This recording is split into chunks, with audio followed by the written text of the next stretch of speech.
ভিডিঅ'টো দেখি চাগে গম পাইছে যিহেতু আজি আমাৰ গাঁৱত ৰাস আছে আৰু আমাৰ গাঁৱৰে ভণ্টি এজনী গুৰু বন্দনা নাচিব তাইকো সজাই দিব লাগে মই বাৰু প্ৰফেচনেল মেকআপ আৰ্টিষ্ট নহয় হলেও অলপ চলপ জানো যি জানো তাকে কৰি দিছো বিশ্বনাথ চাৰিআলিত যিহেতু মৰল গাঁৱতো আজি ৰাস আছে তাৰে চিনাকি খুৰী এজনীও মোৰ ওচৰত মেকআপ কৰিব আহিলে আৰু আপোনালোকে কমেণ্টত জনাবচোন মই মেকআপ কৰিব পাৰিছোনে নাই পৰা আৰু চাওক 11-11 তো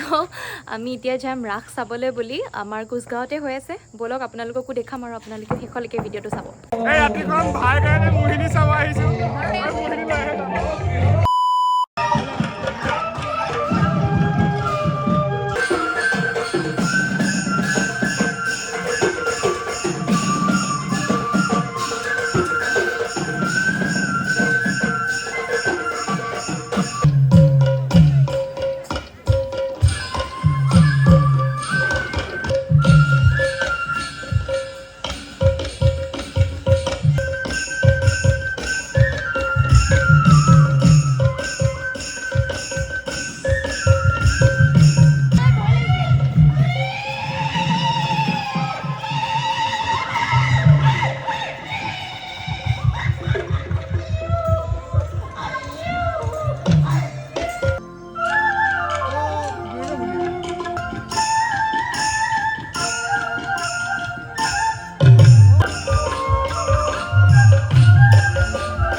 কাইলৈ লগ পাম আকৌ এটা ভিডিঅ'ত আকৌ ৰাস চাবলৈ আহিম বাই বাই গুড নাইট